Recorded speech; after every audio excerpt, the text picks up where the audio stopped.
All right, Hood Rich. Just got back home. The pros and cons of the little short turbo filter. Really, a lot of pros for it. Really, and only one con. The only con is it's so small. But it is made for an actual to go on a small turbo.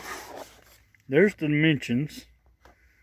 6-inch tall, 3.8 inch. And on the back of the box.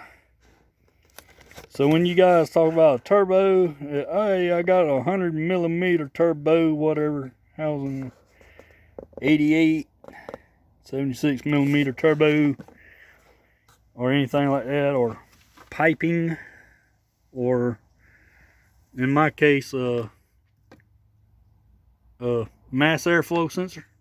I was about to say throttle body position sensor. That is right there.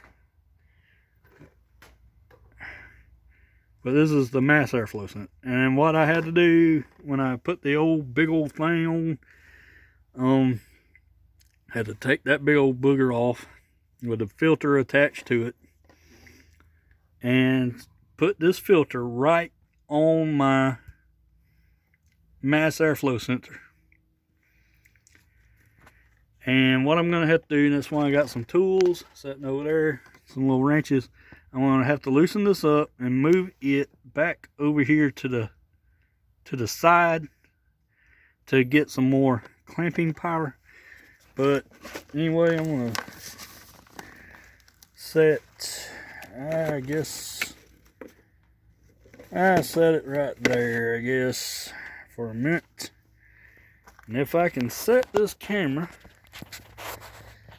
in here, I want to do y'all a little bit of a see what the air intake sound, what it sounds like.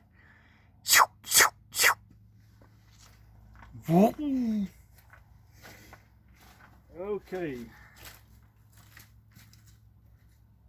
Rock and roll.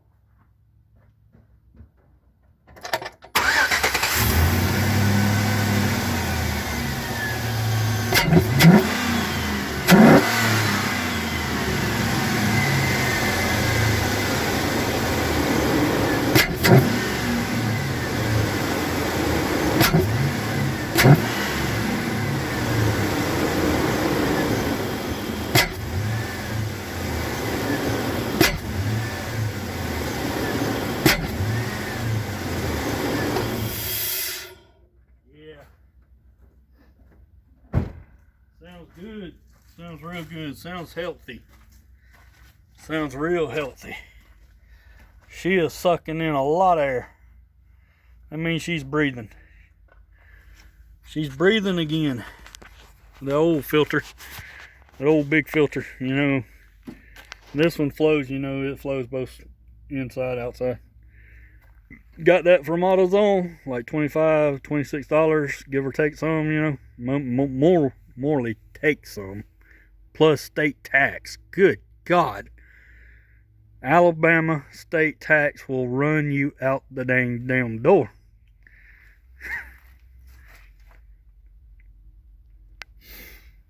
But yeah. Hood rich. But doesn't make me rich by no means.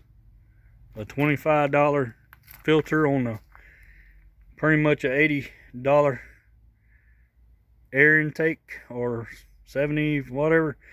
I just went to Google, just Googled up cool air intake for 04 Silverado 4.8, 5.3, and 6-liter engines. And this is what showed up as the cheapest thing that you could buy. So, but anyway, I would suggest anybody that wants to put one of these on your truck, I highly suggest going with a name brand like S&B or K&N or Volant or Vibrant. I think Vibrant makes these.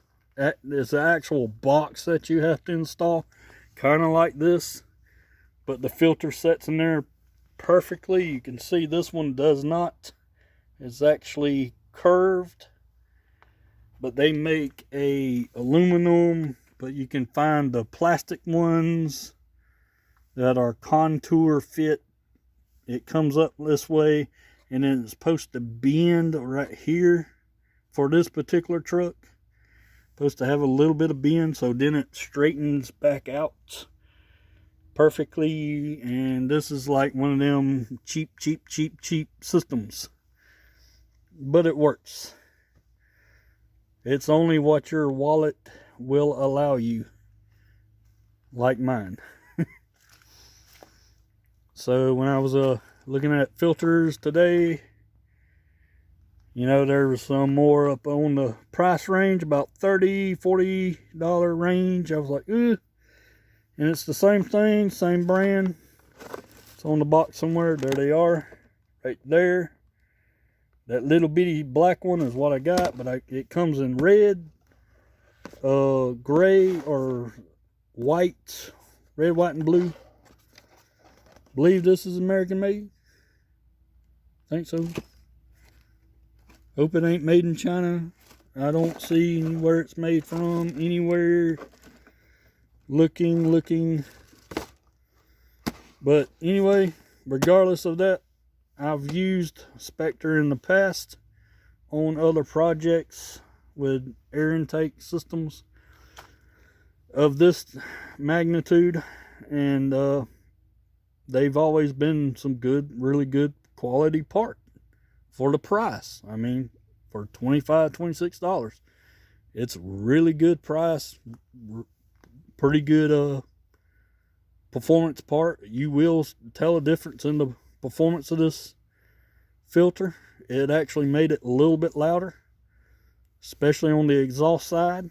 That's what an intake will do. It will give you a little bit more exhaust sound, and you know, you'll just hear more of a more throaty exhaust tone if you got aftermarket exhaust like True Duals or any kind of aftermarket exhaust that gives you that throaty muscle car tone. You do that first. You do that out the back first. You get all that done, and then you do one of these if you choose to. But to get the full effect, I recommend doing a air intake. Not necessarily this, but if you can afford this and you don't want to throw out a whole lot of money, like $600 or so dollars, you can just do one of these kind. You know, I've had it for like since 2018, and I really haven't had no problem out of it. You know, just keep it clean. Put some cleaner on there. I use some Windex, but you use anything like stainless cleaner, and I mean, Windex will just clean plastic. It clean pretty much anything you want to clean with it, dude. And I know y'all be seeing this in the back here. I got chipmunks. I got some neighbors wanting to hitch a ride, and they don't want to pay no gas mileage. I mean, hey, you ride with me. This engine is a little 4.8, but it will drink some gas. So I'll just put you out on the road, or you start throwing in a couple of 50 cents or 25 cents, little chipmunk. But you can see them right here. What I'm talking about, eating into my installation on my truck, and they're piling all their acorns on my interior. So I don't know how you get rid of them things. I put some dang traps in there. I put some rat traps in there, the kind that snap. Put them under the seat. Let's see.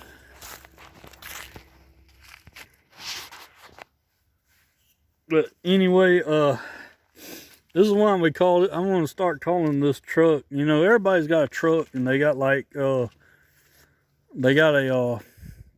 they name it or something. Like there's a famous green truck on YouTube called Larry from I'm F Screw,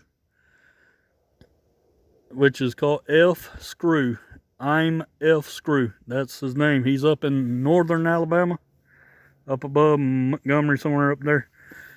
He's got a couple of trucks. He's got Baby Squat. You probably, if you subscribe to my channel and you watch him as well, like Cletus McFarlane, my cousin Tara on her Silverado.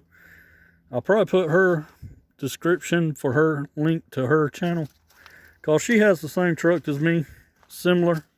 Hers is a Z71 4-wheel drive. Mine's a 2-wheel drive. I got a 4.8. She has a 5.3, a little bit bigger engine. But, you know, V8, anything V8 is cool with me. Or V6. I like V6s too now, and 4-cylinder. You know, they're just fun to play with. Anything that runs on internal combustion gas, which they're going to ban in about 5 years, is what they're saying. No more gas-powered vehicles forever. But Hood Rich, this is why we call it Hood Rich. I got some headliner. There, you can see the other one down there on the other side. Up there, Harley in the background. Headliner problems. Oh yeah, I didn't show that. Try to keep this thing short. It's actually going to be a lengthy video like anything else. But anyway, the sun is setting. Yeah, hope y'all like the way that sounded, man. That's the best view of a GoPro that I can give you with a cell phone. Alright, y'all, take care. See y'all in the next video, whatever the video may be.